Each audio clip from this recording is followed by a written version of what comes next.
A gente abre espaço para uma entrevista importante.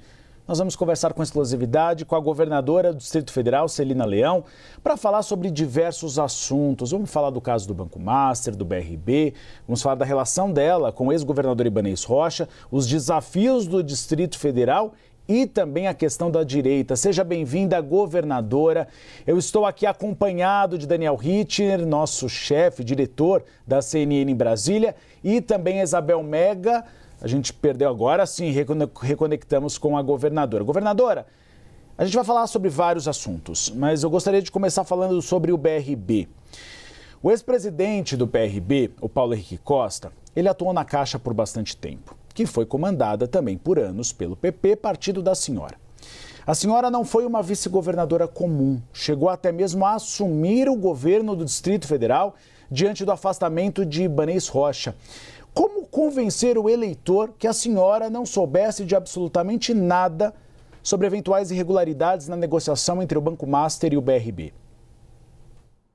Olha, primeiro boa tarde, Gustavo, Daniel, Isabel. A população do Distrito Federal me conhece há 4 mandatos, né? Eu acho que ficou muito claro que no primeiro momento, quando teve a possibilidade da venda do Master, eu fui contrária publicamente, inclusive falei à imprensa, fiquei sabendo pela imprensa e deixei meu posicionamento pela imprensa. Mas eu acho que o mais forte de tudo isso são as investigações que estão chegando a quem recebeu vantagem indevida e com certeza não chegará a mim. Daniel Hittner. Governadora, boa tarde. Muito obrigado mais uma vez pela oportunidade aqui na CNN. Eu gostaria de questioná-la sobre uma eventual privatização do BRB. A senhora tem dito que descarta completamente uma liquidação do banco. Que bom, isso é ótimo. Mas o grupo político ao qual a senhora pertence tem cobrado a privatização dos Correios, que passaram por uma crise envolvendo um escândalo de corrupção e dão prejuízo. Tem cobrado a privatização da Petrobras, que foi envolvida no escândalo de corrupção, deu imensos prejuízos e agora distorce práticas de mercado. Por que não privatizar o BRB? Se outros estados que privatizaram têm, inclusive, agências de desenvolvimento para substituir um banco estatal? Olha, você tem que privatizar aquilo que realmente dá prejuízo ao Estado de forma contínua. Não é o caso do BRB. O que aconteceu com o BRB foi um fato pontual. É um banco sólido, é um banco que tem mais de 60 anos aqui no Distrito Federal. Ele é um banco que não tem dado prejuízo ao longo dos anos. Pelo contrário, é um banco que só de imposto ele gera para o GDF 1 bilhão e 700 milhões. Então, o que aconteceu com o BRB foi a péssima gestão, né, aí do Paulo Henrique, que agora está vindo à tona as relações do que estava acontecendo, e é um patrimônio da cidade. Nós temos pesquisas feitas aqui no Distrito Federal, pesquisas que eu fiz, nós fizemos aqui por parte do nosso partido, 70% da população quer a permanência do BRB como um banco público. Isabel Mega. Governadora, bem-vinda aqui à CNN Brasil, bom ter a senhora conosco. Queria entender como que vocês pretendem salvar o BRB. A gente tem uma lei que foi sancionada pelo ex-governador Ibanez Rocha, que está numa situação de judicialização. Houve um pedido feito ao governo federal, o governo federal deu todos os sinais de que não tem como ajudar o BRB nesse momento. Qual é a receita, então, para explicar para o eleitorado aqui do Distrito Federal que o BRB vai sair dessa e vai passar a ter um futuro saudável financeiramente, mas do ponto de vista também de questões de compliance, de questões em que o eleitor do DF possa entender o porquê de manter esse banco na gestão atual e com diferenciações em relação a todo esse esquema que a gente está ainda entendendo, tomando pé de tudo, principalmente a partir da prisão do ex-presidente do banco. Olha, primeiro que as ações que estão sendo feitas, que são ações de mercado, elas não podem e não devem necessariamente ser passadas à imprensa. É importante ser falado isso, já dei uma entrevista sobre isso. Nós temos inúmeras linhas de ações que o BRB começou a tratar, desde compra de ativos, né, a outras ações, mas que não devem e não podem passar à imprensa, porque a imprensa trata qualquer tipo de situação do ponto de vista político. Mas do ponto de vista financeiro, tem muitas fragilidades que qualquer informação que você traga com um pouco de desequilíbrio, você pode trazer prejuízos, sim, ao banco. Então, o que eu posso lhe afirmar é que o banco está cumprindo fielmente aquilo que foi encaminhado ao Banco Central, que toda semana nós temos reuniões, que há várias ofertas, há vários ativos do BRB e que essa situação será aí contornada pela nova gestão e pela nova controladora, né, pelo novo governo também que aí está. Governador, o ex-governador Ibanez Rocha se reuniu mais de uma vez com Daniel Worcaro, deu aval para algumas operações consideradas irregulares. A senhora acha que Ibanez Rocha errou e a senhora não receia que um apoio a ele possa contaminar a campanha eleitoral da senhora? Olha, primeiras investigações vão trazer, né, à tona qual foi a participação do governador Ibanez em toda essa relação, esse momento.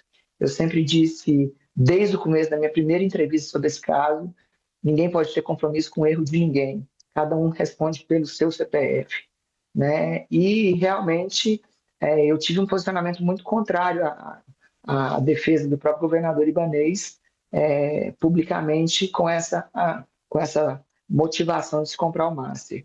O argumento feito a nós à época, a equipe, que não fui só eu que fiquei contra, tivemos outras pessoas também que fazem parte da equipe, que se posicionaram contrários, fomos dialogar com ele. Ele falava que os argumentos técnicos postados aí pelo Paulo Henrique trariam o banco a uma visibilidade nacional, um banco que pudesse ter um tamanho de um banco N1, fazendo negócios nacionais e trazendo cada vez mais pujança aí ao BRB. Então, tudo isso vai depender do desenrolar dessas ações, né? Mas a nossa cidade é uma cidade que tem mais de 6.000 obras, muitas ações foram entregues, você não pode simplesmente anular todas as ações positivas que o governo teve várias ações positivas, nós zeramos filas de creche, mais de 6.000 obras aqui entregues, muita coisa, né, muitos programas sociais, faz 3 anos seguidos que nós recebemos o selo Betinho, ou seja, a melhor cidade, em primeiro lugar, a melhor cidade que combate a fome. Agora, se algo aconteceu de errado nessa gestão do BRB, e se teve a participação de qualquer pessoa, nós não vamos pactuar com isso. Não há possibilidade da nossa gestão pactuar com alguma coisa que aconteceu de errado nesse sentido, com alguém que se envolveu, no caso, aí de forma indevida ou recebendo algum benefício. Daniel Rittner. Governadora, neste mês de abril, quando a senhora assumiu o governo do Distrito Federal, a senhora se encontrou com o ministro da Fazenda, que também assumiu agora, Dario Durigan, e disse que, na sua visão, faltava boa vontade por parte do governo federal de participar desse socorro financeiro ao BRB.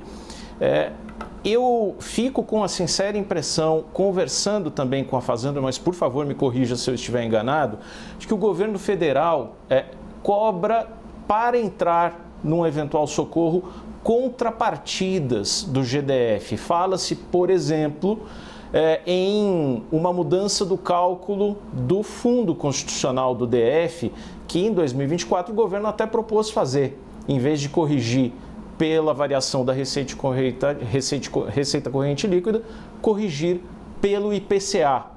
A senhora estaria aberta a discutir esse tipo de contrapartida para obter um auxílio do governo federal? Não estaria aberta a discutir isso. Por 2 vezes o governo federal tentou retirar esse fundo constitucional e aí, com toda a humildade, quem fez essa articulação no Congresso Nacional, graças à minha história política, meus 4 mandatos, minha relação com os deputados federais, ex-coordenadora da bancada feminina, que nos deu a condição política de que esse fundo constitucional permanecesse aqui no Distrito Federal. Por 2 vezes tentaram atacar o nosso fundo constitucional, que é algo que é insustentável do ponto de vista hoje da cidade, de funcionamento com qualidade, né, para abrigar os 3 poderes da República, porque essa é a nossa missão constitucional.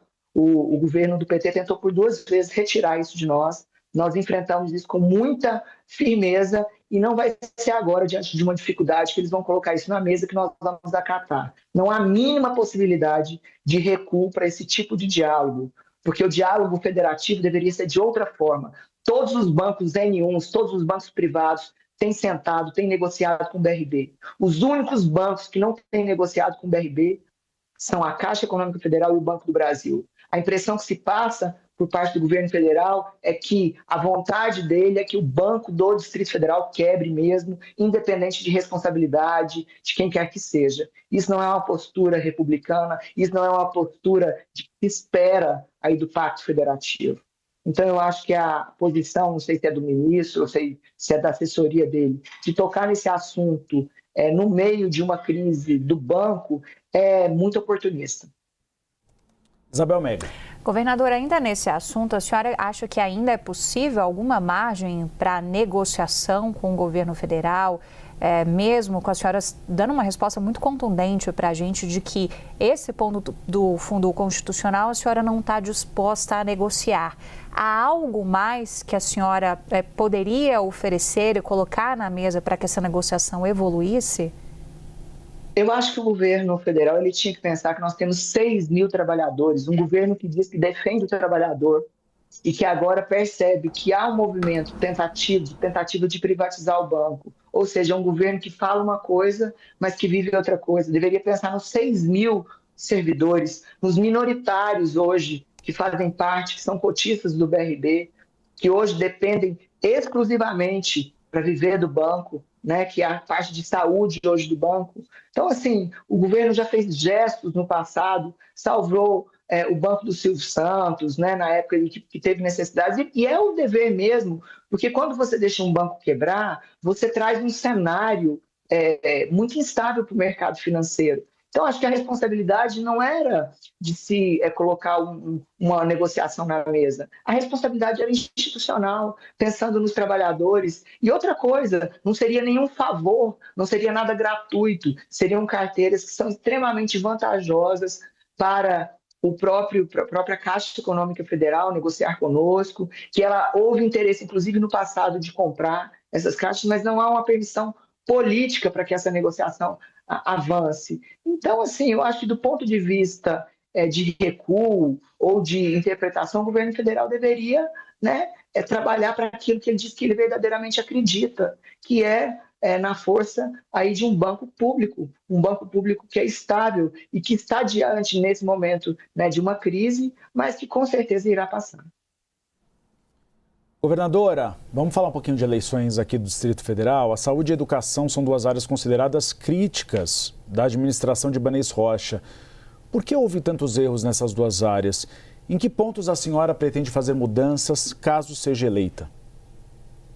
A área da educação não é uma área crítica, né? Até porque nós temos hoje, zeramos a fila de creche, nós somos o único estado do Brasil que zerou fila de creche, né? O maior número de construção de escolas foi na nossa gestão, tivemos um reajuste de 18% para os professores, conseguimos fazer várias negociações para que eles tivessem jornadas, né, jornadas que pudessem ser compartilhadas também, ou seja, a parte da educação é uma parte que ela precisa sim de alguns ajustes, mas é uma parte super elogiada pela população do Distrito Federal, diga-se de passagem. Todas as vezes que você pega pesquisa, não há reclamação por parte da educação pública do DF, né? O que há uma pontuação política por parte, às vezes, de sindicato ou de alguma movimentação que se faz política. Não há problemas aqui na parte da educação do Distrito Federal. O que aconteceu na área da saúde, apesar de nós termos o maior número hoje de cirurgias e de atendimentos já feito na história aqui do Distrito Federal, os recursos ficaram insuficientes para atender toda a rede e nós estamos remapeando tudo isso, colocando inteligência artificial, tirando essa secretaria da falta de informação e dados. Nós criamos uma secretaria de governança digital para trabalhar todos esses dados. Daqui 2 semanas eu estou lançando um programa que vai atender 162 mil vidas na parte da assistência. É uma fusão aí daquilo que tinha de emendas parlamentares que estavam soltas, com as prioridades que tem do Estado, né, com toda aí uma articulação junto com a nossa bancada federal, para que a gente possa soltar essa parte de assistência. Estou mandando também um projeto de lei para a Câmara Distrital, onde nós vamos poder fazer com que a gente tenha cirurgias eletivas, né, de baixa e média complexidade aí nos nossos hospitais privados, em horários alternados, para que a gente possa aí seguir com a fluência mais rápida, porque o número hoje da fila, é impossível diminuir a fila se o número de entradas mensais minhas, né, também são fixas. Então, eu preciso desse mutirão, que nós já estamos encaminhando esse projeto de lei para a Câmara, para resolvê-lo. Eu acho que é um pouco de olhar de prioridade, que é isso que nós estamos fazendo. Meu primeiro ato como governadora do Distrito Federal foi retirar um recurso que era de 25 milhões, que seria para a Universidade de Brasília para amanhã, e eu contratei 120 médicos. Ou seja, é priorizar.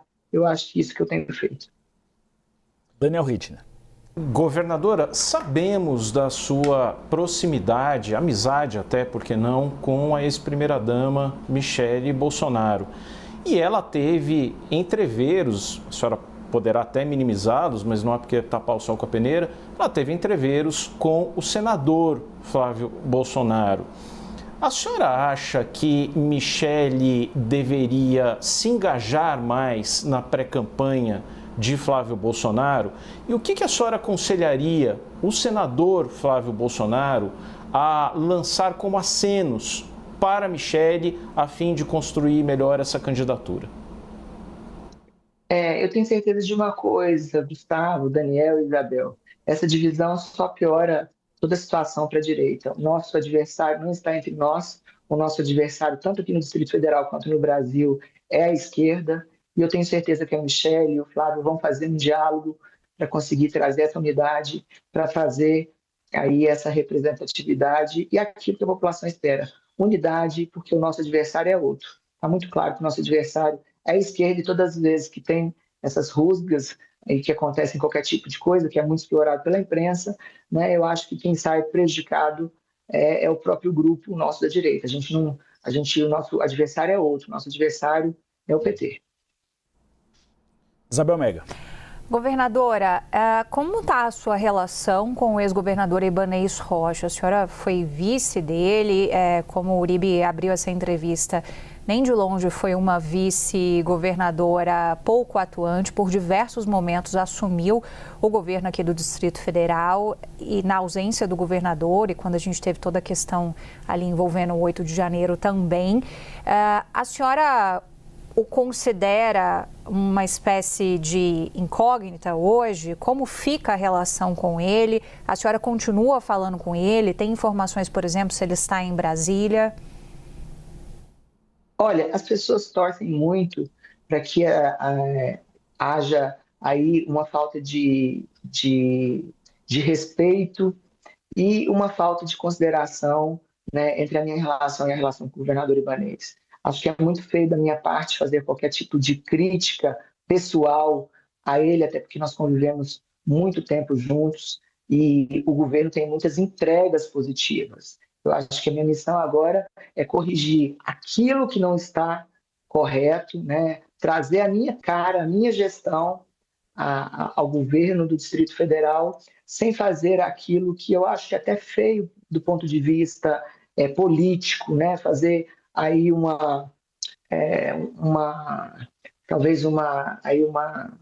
movimento de deslealdade, de desrespeito ao governador. Os meus votos ao governador Ibanez é que ele consiga provar que ele realmente não teve nenhum envolvimento do ponto de vista de corrupção ou de algo errado. Nesse caso do Banco Master, eu faço esses votos ao governador Ibanez, tenho respeito a ele e as pessoas sabem disso. Então, a minha construção não é desconstruindo ninguém. A minha construção é construindo a minha história com a minha cara, estou trocando os meus secretários. Agora, eu também não vou compartilhar e nem coadunar com nada que estiver errado, né? Eu falei isso no primeiro dia da busca e apreensão, acho que vocês estavam lá no momento, acho que todo mundo tem essa fala.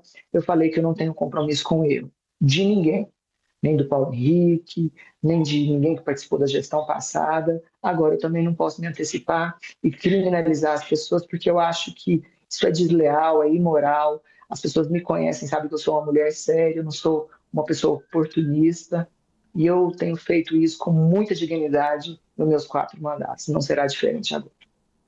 Governadora, para encerrar nossa entrevista, o senador Isalci Lucas anunciou a pré-candidatura dele ao governo do Distrito Federal. A senhora já tratou desse assunto com o presidente nacional do PL, Valdemar Costa Neto? Se de fato o PL terá candidatura própria aqui no Distrito Federal?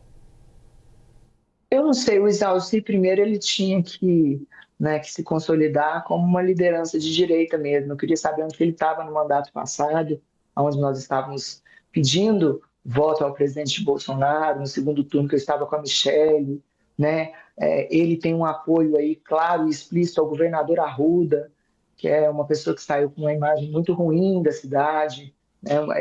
Ligada a vários escândalos de corrupção, e não se posicionou. Inclusive o candidato do próprio governador Arruda é o Caiado, né? Então ele anda com o Arruda, que anda com o Caiado. Eu acho que ele deveria se explicar melhor para a população aqui do Distrito Federal, né? Então, assim, mas a minha preocupação com o Isalci, até porque eu acho que no momento oportuno ele irá andar conosco, num diálogo que a gente deve tratar no futuro, mas é natural ele se colocar como pré-candidato, né? Ele só não precisa de tentar atacar as pessoas, porque quando ele se colocou como pré-candidato, ele saiu num ataque a nós, né, na Câmara Federal, lá no Senado Federal, né? Se eu fosse atacar, a primeira coisa que eu iria pedir para ele, investir as emendas dele aqui no Distrito Federal, que a maioria delas estão indo para fora, em ONGs fantasmas, né? Que ele discutisse com a gente por que ele está andando dentro do carro do cara do INSS, do careca lá, da pessoa que está envolvida no INSS, ele como um senador que está investigando tudo isso. Então, assim, acho que a gente tem que ter uma preocupação quando a gente fala das pessoas, assim, né? Com tanta veemência. Eu acho que o senador Isalci tinha que tentar construir por dentro, né? E não fazer um ataque como ele tem feito, um ataque formalizado a nós, como ele fez essa semana na bancada, né, de muita desconstrução, até porque eu não acredito que a construção dele seja essa, né? Ele tem que primeiro conseguir explicar como é que ele está apoiando a Arruda, o Arruda, o Caiado, e ele quer ser o candidato pelo PR. Nós conversamos com a governadora do Distrito Federal, Celina Leão. Muito obrigado pela entrevista exclusiva, governadora. Agradeço também Daniel Rittner, Isabel Mega, e o espaço da CNN está sempre à disposição da senhora. Obrigado. Obrigada, muito obrigada. Boa tarde.